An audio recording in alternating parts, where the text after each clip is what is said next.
Hello, ladies and gentlemen. Welcome in to a new edition of the Breakaway Bandits podcast, part of the Sports Insanity Network. I am Mike Rifkin. Nate Moser was unavailable tonight as he has other things going on. But we got a loaded show tonight.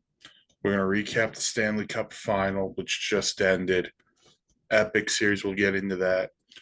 We'll get into the latest in the Arizona Coyotes situation. A lot of stuff to go on there.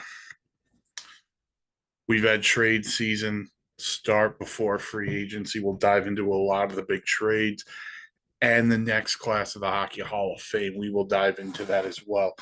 But let's start with the Stanley Cup final that ended on Monday night. The Florida Panthers defeating the Edmonton Oilers in 7 games, giving the Panthers their first Stanley Cup in franchise history. So congratulations to the Panthers on that. This was a tale of 2 different series, because in the first 3 games of the series, the Panthers are doing everything right. They capitalized on Oiler mistakes, which there was a ton of Oiler mistakes throughout the series. And there were, they were not giving the Oilers anything on the power play. Bobrovsky was playing outstanding. And, they were getting contributions up and down the lineup.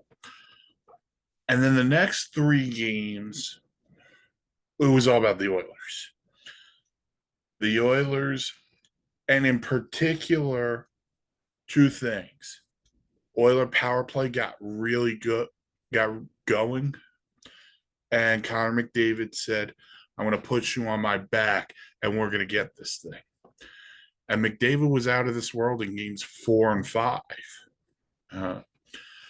Game 6 and 7, he was held without a point. But there are other guys at fault, and we'll dive into that. But this was a tale of 2 different series. First 3 games was all Panthers. Games 4 and 5 were more about McDavid and the Oilers. Game 6, the Oilers again. And then Game 7 was a fantastic game. And Sergei Bobrovsky came up big time and time again. The Panthers found their game from the first 3 games of the series, which I didn't think they would do. I didn't think they'd be able to do it just based on how they had been playing. I thought it was going to be a tough thing for them to go back and find that game. Wasn't hard. They played extremely well. And Game 7 was a Florida Panther game. They went 2-1. If you look at the 2 goals that they score, the Reinhart one in particular, that's the game winner. That's a huge goal. Obviously, it's a game winner, but watch the play Carter Verhaeghe makes, because Carter Verhaeghe is going to make the little pass to Reinhart, but then he's going to cut to the net. And when he cuts to the net, it puts the defenseman kind of in line with Stuart Skinner. So I think Skinner gets screened by his own defenseman, and all of that comes from Carter Verhaeghe driving the net. And Carter Verhaeghe scored the first goal of the game. Games 4, 5, and 6, Carter Verhaeghe was invisible. And so was a lot of the Panthers' top guys, everyone outside of Barkov, who, by the way, we'll get into something that happened in Game 6 in a second, but it's a big one. It was a great game. The Oilers had a couple of big-time chances third period to tie that game. It felt like McDavid was out there every shift. They didn't get much out of Leon Draisaitl. We found out today he had some injuries that he was dealing with. But everyone at the end of the day was dealing with something. So,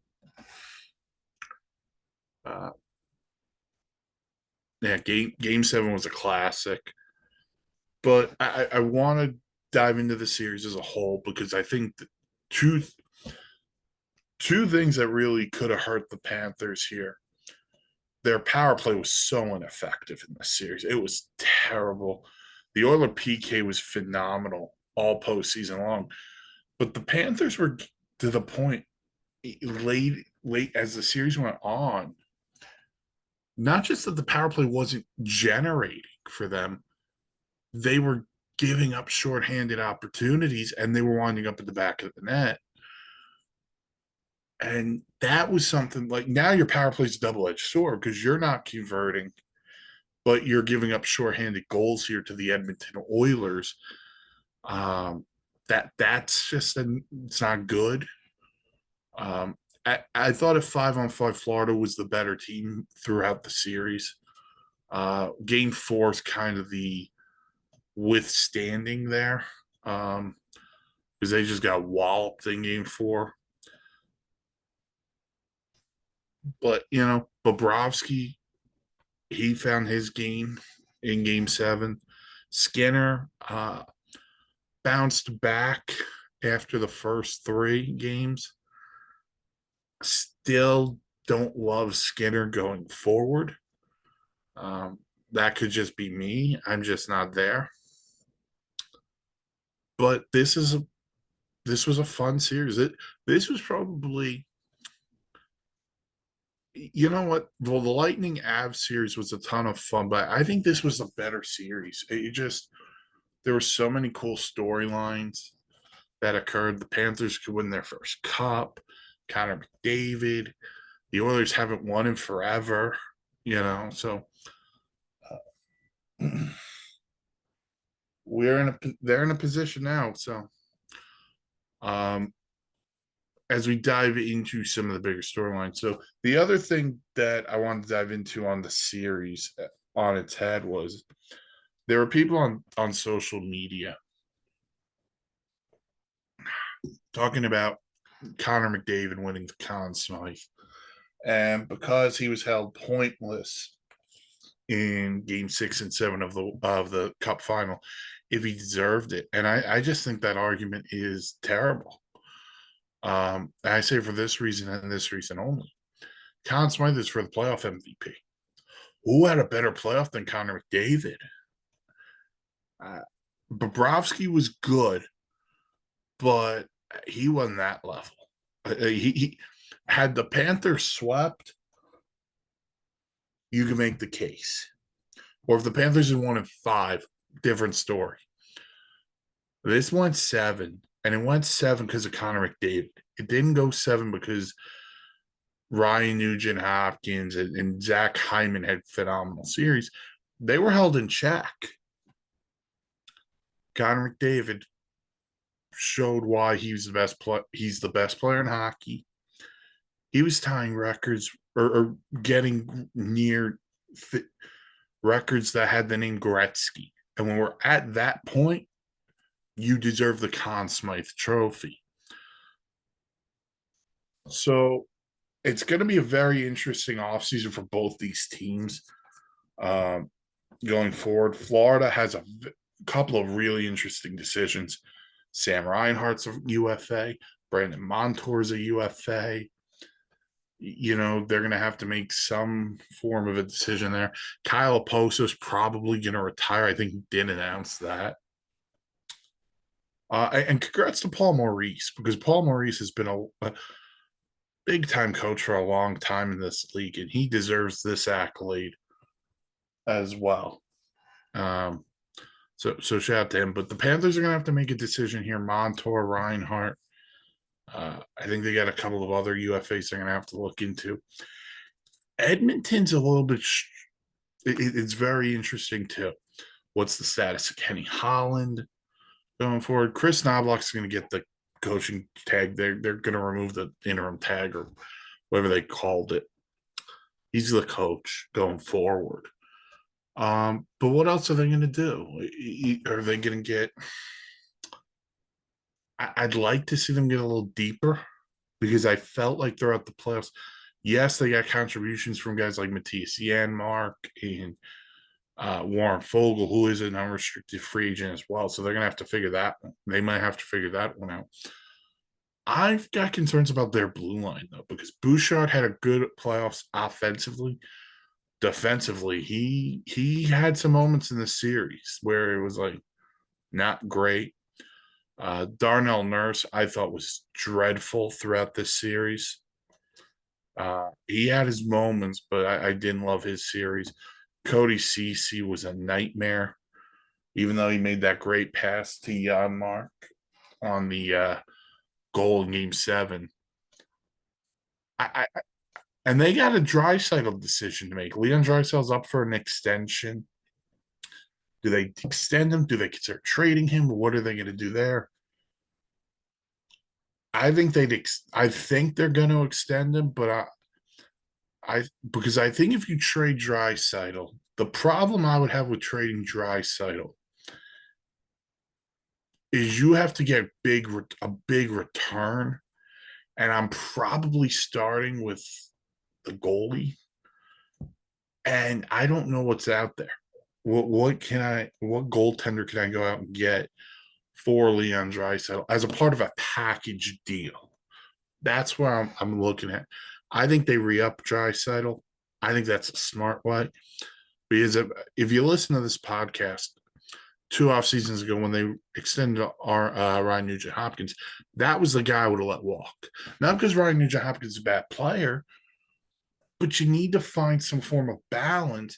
And when you have your top two players making a combined, whatever they're going to make for the next eight years each, so 16 years, it becomes a difficult decision.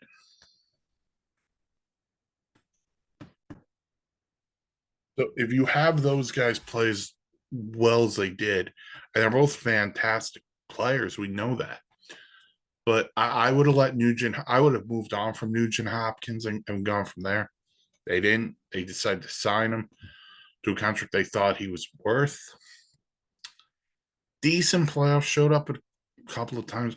Hyman was phenomenal in the playoffs. Evander Kane was dealing with a sports hernia that came up. Bad timing for Kane. Corey Perry, who was brought in for big moments, didn't really have a great playoff. But Corey Perry, I mean, dude, he just signs with teams to lose in the Cup Finals. So teams might want to stay away from Corey Perry over the next year unless he retires. But digress. Fun series, fantastic series. The next thing on everyone's mind is who's coming back, which one's more likely to get back to the Cup Final next year, and who are the biggest threats to both teams. So I think that the biggest threats, I'm going to start with the Oilers. I think there's three big-time threats to the Oilers. I think one's the team they beat in the conference final. I think Dallas is a huge threat. As long as Jake Ottinger's there, Robertson, they are going to lose Joe Pavelski. That looks like retirement. So congrats to Joe Pavelski on a phenomenal career, if it is retirement. I think Dallas needs to bring back Matt Duchene. I think that was a really good match. But I like Dallas going forward. Colorado, I got to put in this conversation too. Nathan McKinnon, I think, is going to be the league MVP. People are going to vote Kucherov too. I think to toss him. I lean McKinnon, but digress there. But they're going to have money to spend. I'm intrigued by what they're going to do potentially in goal. Georgiev, shaky at times, sometimes really good. But McKinnon's second best player in the world. Cale Makar's best defenseman in the league. Rantanen. I'm thinking they're re-signing Jonathan Drouin. They got money to spend. Maybe Gabe Landeskog comes back. They had that press conference with him saying he's not retiring. So Colorado's going to be in this conversation. Vegas, just because of what they have, they're a legitimate all-star team too. They're going to have a full year of Tomas Hertl and Noah Hannafin. Interesting to see what happens with Jonathan Marchessault. If he hits the open market, I would be super intrigued. I think he's had a fantastic run in Vegas, but it might be, hey, they may price out because everything else they've got. So that's the West. In the East, it's a little bit different because there are a couple of teams I'm going to have questions about going forward. Carolina, I've got some questions. Are they bringing back Jake Gensel? What are they going to do in goal? They have some defensemen on the market. I'm a little concerned about Carolina. Boston, I have some concerns about Boston. If they're aggressive, which I think they should be, on a couple of pieces, they could be right back there. Now they did lose Linus Ullmark. We'll talk about that in a few minutes. But I'm intrigued by Boston a little bit. Can I put the Leafs in this conversation? I'm going to need to see what they do. I still love their goaltending or their blue line, so I'm not putting them in here. So I think the three biggest threats, I'm not ruling Tampa Bay out of anything. Now, in my opinion, they should bring back Steven Stamkos. It's a whole nother conversation that we'll have during free agency. But Tampa Bay's in this conversation, especially if Vasilevsky's healthy. The New York Rangers are going to be in this conversation. Yes, they need a first. They need a top right line, right wing. They're smoke around a couple of things. But as long as you got Igor Shesterkin, I would have confidence. And the third team I'm going to put in here, and I can't believe I'm saying it because this team didn't even make the playoffs.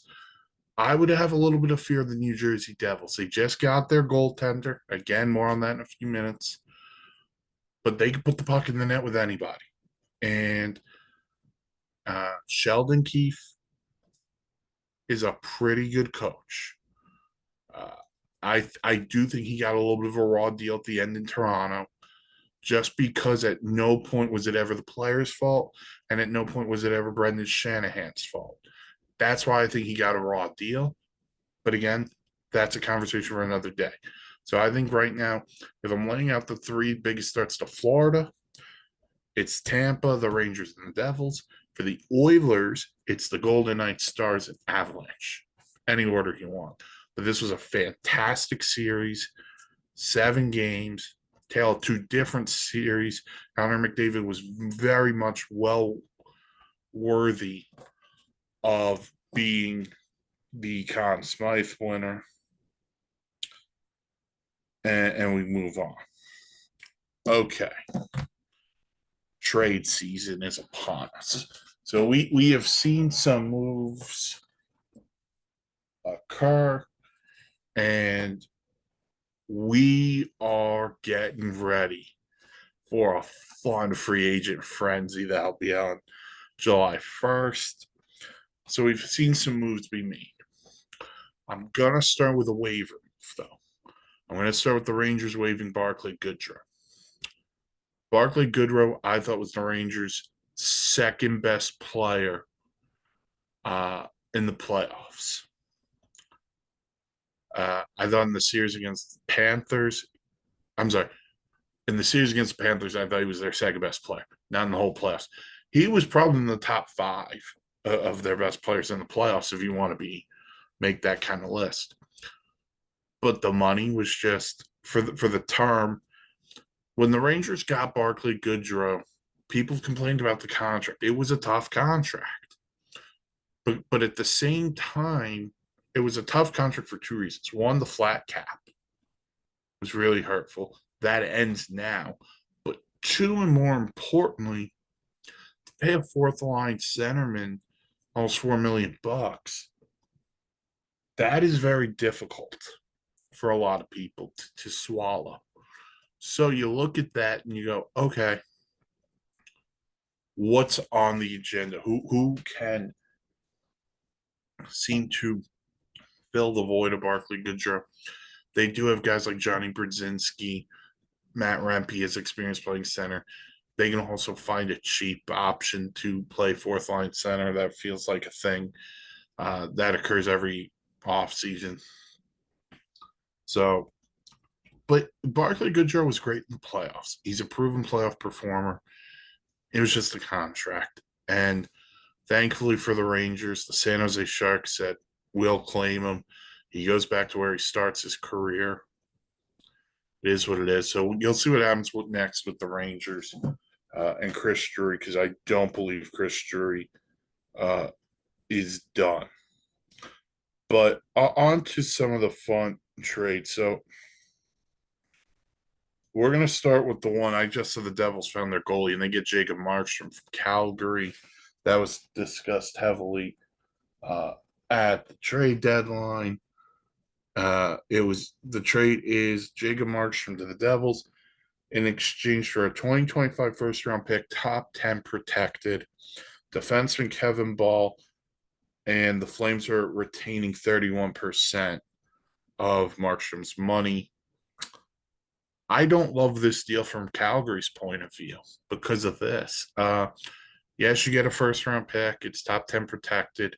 The Devils shouldn't be in the top 10 next year. Goaltending was their problem this year. They get the guy they wanted, Jacob Markstrom.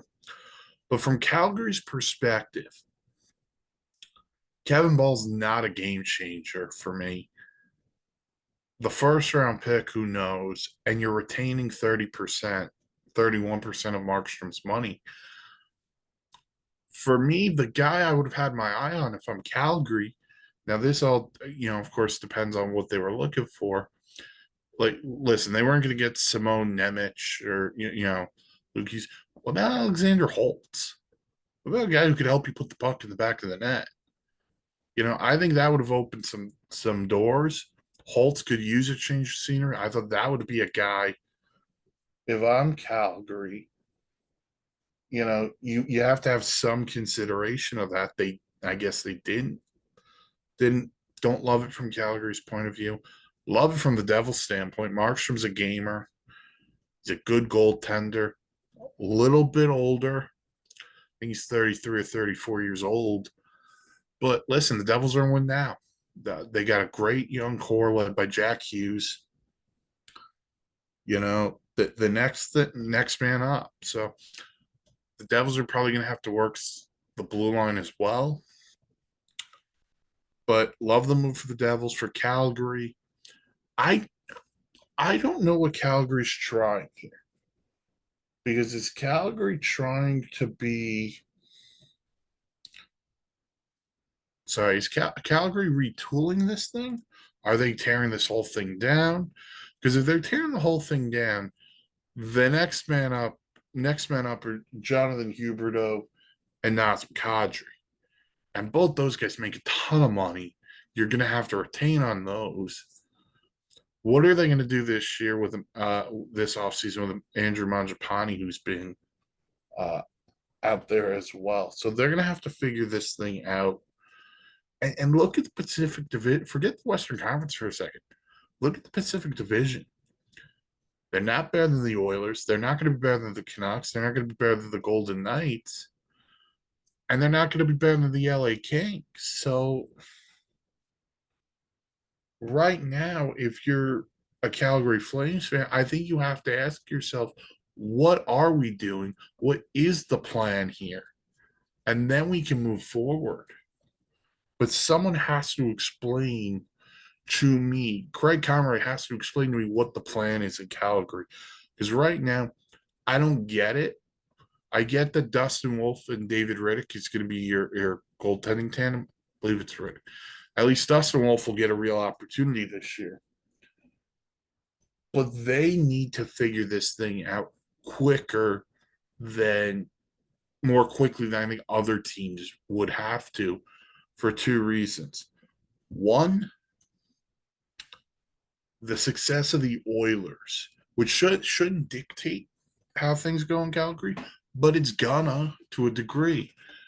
And the success of the Panthers is gonna make it harder for you because they're watching Matthew Tkachuk and how great he has been for the Panthers since the trade. Huberdeau's been good, but he hasn't had that same impact that Tkachuk has had. So we'll have to see what happens next in Calgary. But Craig Conroy and company have a lot of things they're going to have to go through. Let's dive into another huge deal. And this was 1-for-1. And this was This was shock the system good. This was almost PK Subban for Shea Weber good.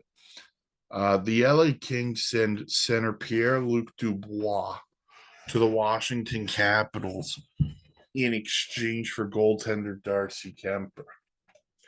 So there's two parts to this as well. Part one to this is the LA Kings end their search for their next goalie. It'll be Darcy Kemper, at least for the next couple of years. And the Washington Capitals get a playmaking center that they've desperately needed, especially if Nick Backstrom is at the end of his career. So this is an interesting deal. Kemper's going to play behind a team that plays better team defense. Pierre-Luc Dubois, who's still a young player, is going to be on his third team, which already, man. Actually, Columbus, Winnipeg, fourth team. So the skill is there for Dubois. Now, here's the ultimate question you're asking yourself. Is he the guy? Is Pierre-Luc Dubois guy I can look at in the next couple of years and call him the face of the Washington Capitals? Because I think like this. Ovechkin retires after he breaks the record. I think his contract's up in 2 years. Nick Backstrom's done. I don't think you're going to see. I don't think he's playing again this upcoming season. TJ Oshie, he's getting up there. John Carlson's getting up there. So is Pierre-Luc Dubois the guy who's going to lead the next wave? That'll include Tom Wilson, who's under contract, Hendrix Lapierre, Connor McMichael, and guys like that. Because it feels like to me, Pierre-Luc Dubois has been in situations where they needed him to succeed in these spots. And he hasn't done it. He's put up good numbers, but he's also, you have to ask yourself, why is he going to his fourth team? We know why he had to leave Columbus, because him and John Tortorella butted heads. Then he got shipped out of Winnipeg, and now he's getting shipped out of LA a year into a massive deal. Now, there's two parts to that. The other being Quentin Byfield's up for a big deal. But, man, it's a tough look for Pierre-Luc Dubois. And he talked about being excited, and I'd be excited too playing in Washington. Not necessarily sure this puts the Caps over the top, but it's a good fit. Now my question is going to be this. Who are the Caps going to bring in to pair with Charlie Lindgren in goal? Because Darcy Kemper's obviously gone. So what are you going to do? Charlie Lindgren's going to be the goalie. Who you pair him up with? Charlie Lindgren outplayed Darcy Kemper this year. So Kemper gets shipped to LA, where he'll play behind a better defensive team. But he's going to have to make some big saves and make some key plays for a team that still believes they can win a cup in the LA Kings.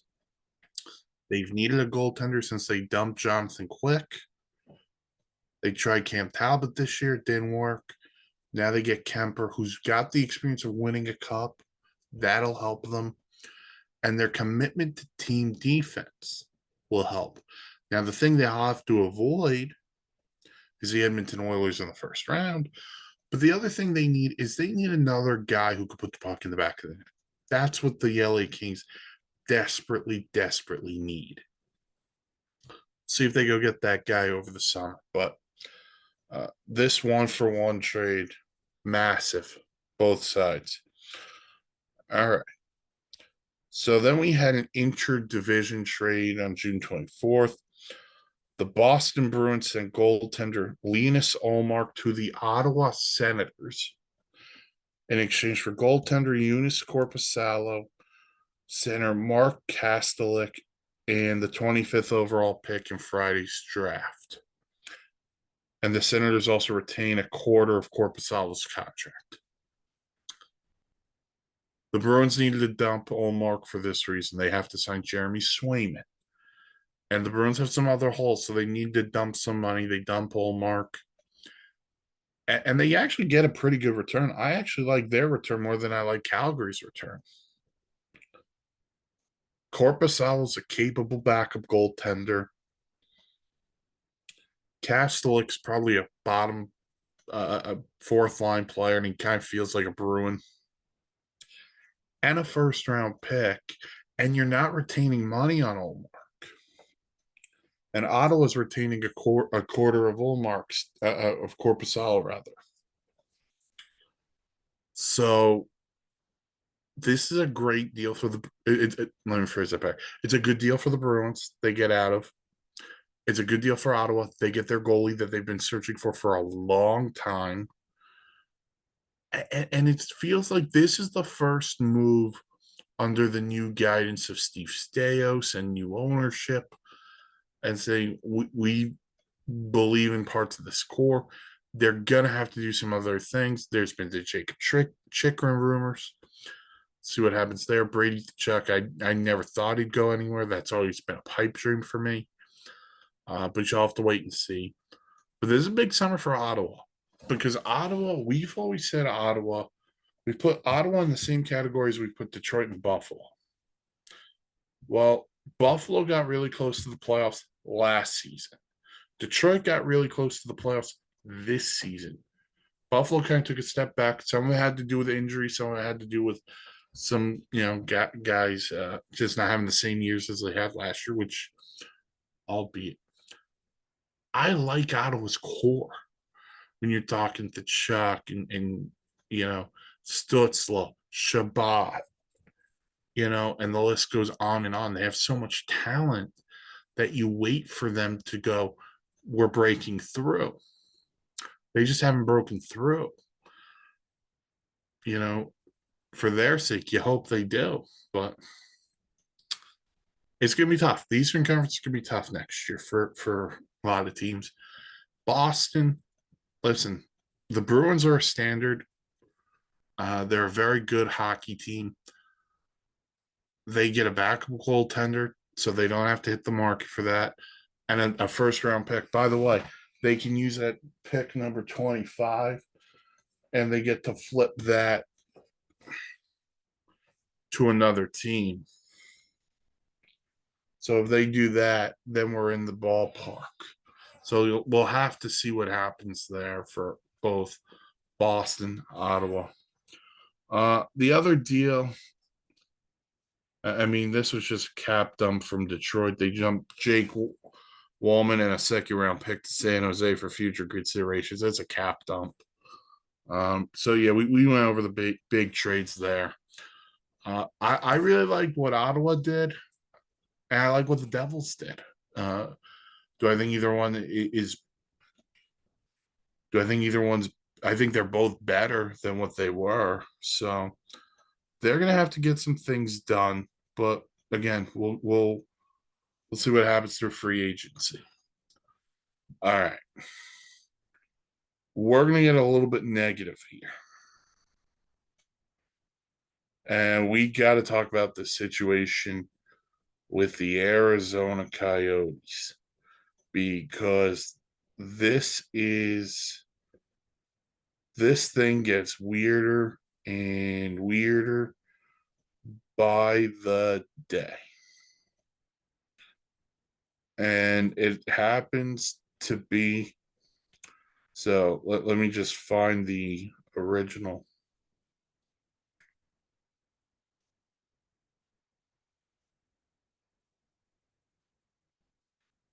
So essentially what had happened was the NHL had given Alex Marullo an opportunity to find land to build the Coyotes a new arena. There was a land sale that was supposed to take place next week. The state of Arizona decided against it. This statement came from the Coyotes. This statement came on June 21st.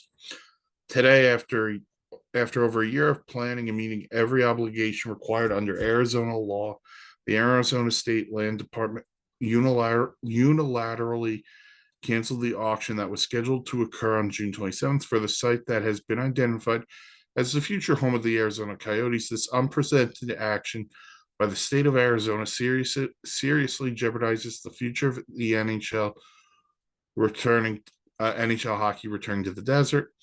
As was announced in an April press conference by Coyotes owner Alex Marullo and Commissioner Gary Bettman, the site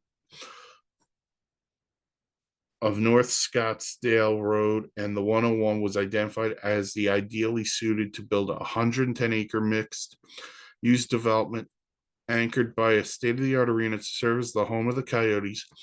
It has been made very clear to the state that the Coyotes are fully committed to building out the infrastructure, going through the necessary approvals, and developing the site into a world-class destination. Yet the ASLD has canceled the auction despite the objections of the Coyotes less than a week before the scheduled auction date. They go on. The organization has worked in good faith with the ASLD and has been on track to win the auction next week until the sudden reversal today. By canceling the land auction, the state is forging millions and potentially billions of dollars that would have gone directly to K through 12 education. By investing in the infrastructure of the site, the Coyotes would have unlocked over 2,000 acres of state land for development that would have returned over $2 billion to Arizona schools, created thousands of construction and permanent jobs, and created a new significant tax base to support the future growth of our state. The Coyotes are exploring all legal options given this short-sighted decision by the state.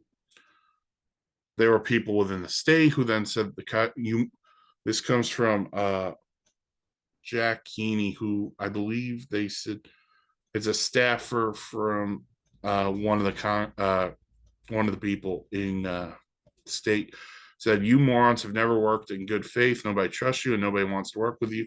Years of being bad actors means you have to jump through some hoops to earn trust back, and instead you turn to complaining on Twitter." So Craig Morgan has been all over this. And then news came down, I want to say this was on Monday. Let's see.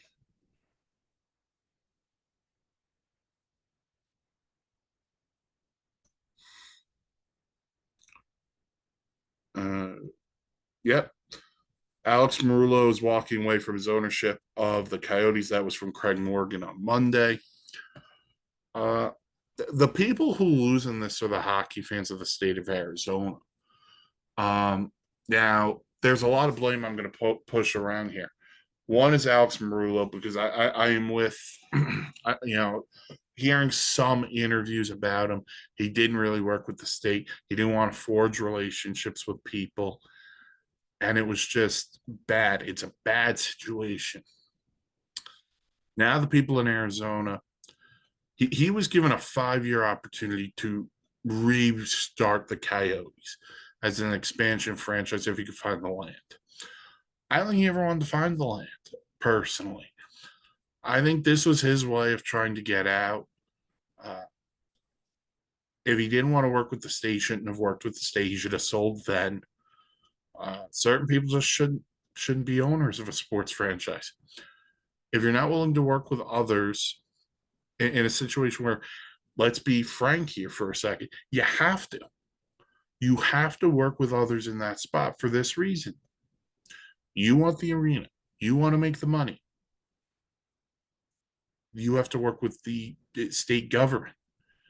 You didn't want to. So it's a frustrating day. Now, here's the thing. Who's going to buy the Coyotes? And who's going to be able to restart hockey back in the desert? Because the NHL can use it.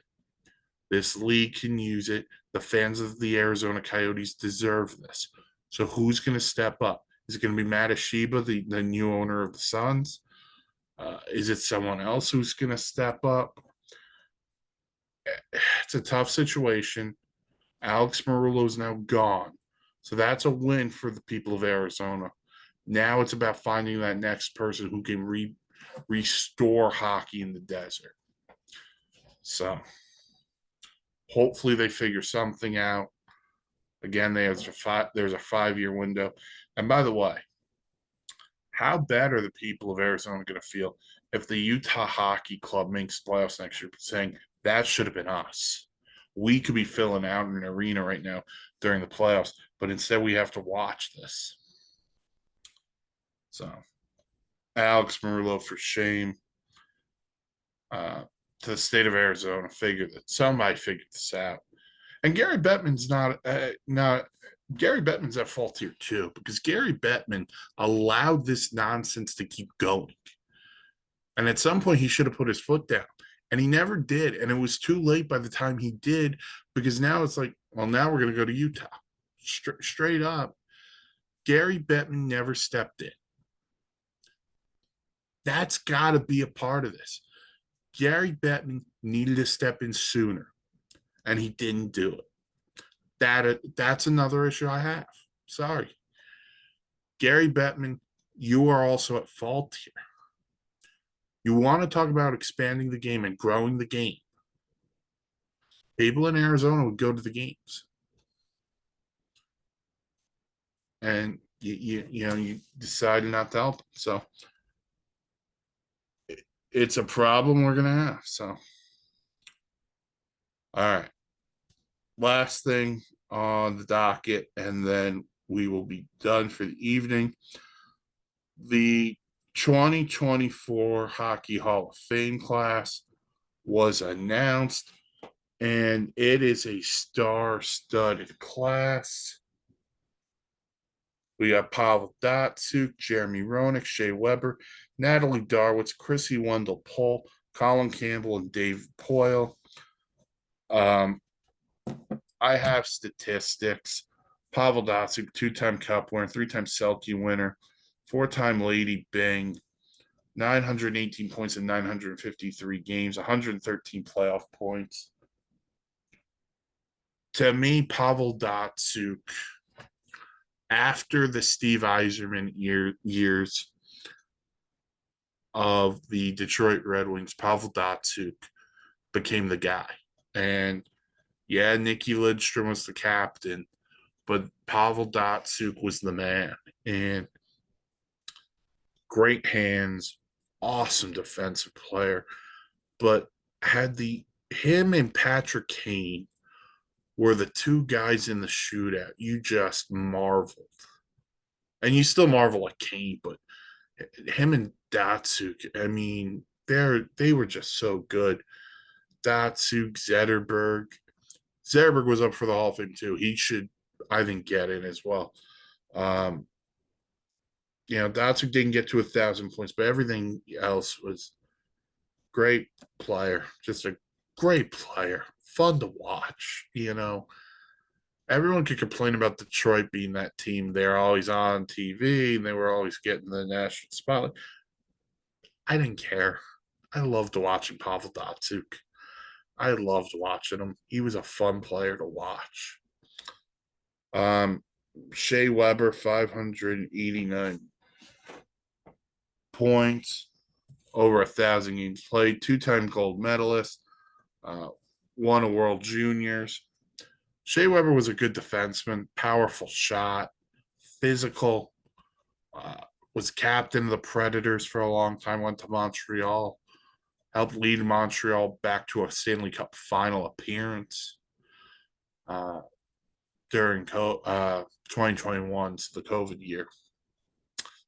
Good defenseman. I got to be honest, I never viewed Shea Weber as a Hall of Famer, but you know what? I'm not going to discredit him in his career because it was a phenomenal career. So Jeremy Roenick, over 1,000 points, 513 goals, silver medalist in the Olympics. One of the all-time great U.S.-born players. Listen, Jeremy Roenick was a good player. Another guy who great personality. People are going to argue the numbers and whatever. Listen, I didn't put up those numbers. Jeremy Roenick did. I think he deserves to be there. Really good player. So in his heyday. Natalie Darwitz was a two-time silver medalist, one-time bronze. Did win a gold medal at the World Championships. Won a national title in 2005 for Minnesota. Chrissy Wendell Pohl, 106 Olympic goals. 2005 IIHF World Championship MVP. I think had over 100 Olympic goals on the first couple of U.S. women's Olympic teams. So David Poyle, great GM for the Predators for years, also GM the Capitals. Recently retired, so he'll go into the contributor side. As will Colin Campbell, who's done a lot of work, a lot of different spots throughout the league. He's a GM. He worked for Gary Bettman. He's done so many other things. So congrats to all the Hockey Hall of Fame inductees. That ceremony, I believe, it takes place in either October or November. But there's two omissions. I'm not going to get on them for the Henrik Zetterberg omission just because it was Zetterberg's first year of being on the ballot. But at some point, can we get Rod Brind'Amour in? What has Rod Brind'Amour got to do? Rod Brind'Amour had a phenomenal career. He won a cup, and now he's turned into a pretty darn good coach. So we got to find a way to get Rod Brind'Amour in there. And the other guy's Alexander Mogilny. Again, don't know why it's taking this long. You know what? I'll throw one more in there. Patrick Elias should be in too. Patrick Elias was a great player for the New Jersey Devils. I'm a Ranger fan, and I'm advocating for a Devil to get into the Hall of Fame. Think of this world. It's an ordinary world. Shout out Duran Duran. The Hall of Fame. Listen, this is a great class. Pavel Datsuk's a really good one. I'm still curious on the Shea Weber, but you know what? I'm not going to argue against it. I'd like to see Mogilny, Elias, Brind'Amour, Henrik Zetterberg eventually. Let's work our way there. I might start my own Henrik Zetterberg for the Hall of Fame campaign. We did it for Daniel Alfredson on this podcast. I also did for Isaac Bruce, the end of the Pro Football Hall of Fame. Let's advocate for Henrik Zetterberg to get into the Hockey Hall of Fame. All right. That'll do it for this edition of the Breakaway Bandits podcast. We will be doing something regarding free agency. We don't know what yet. Keep everyone posted. But until then, you can follow us on the socials. Twitter, the podcast is at SIM Breakaway. The network is at S Insanity Real. Sports Insanity Network on Facebook. SIM's Breakaway Bandits on Facebook as well. So go to the website, www.thesportsinsanitynetwork.com. Rate blogs, vlogs, planes, trains, and automobiles. And until next time, I am Mike Rifkin. Thank you for listening to the Stanley Cup Final Recap Edition of the Breakaway Bandits podcast here on the Sports Insanity Network. Have a good one, everybody. We'll talk to you very soon regarding free agency.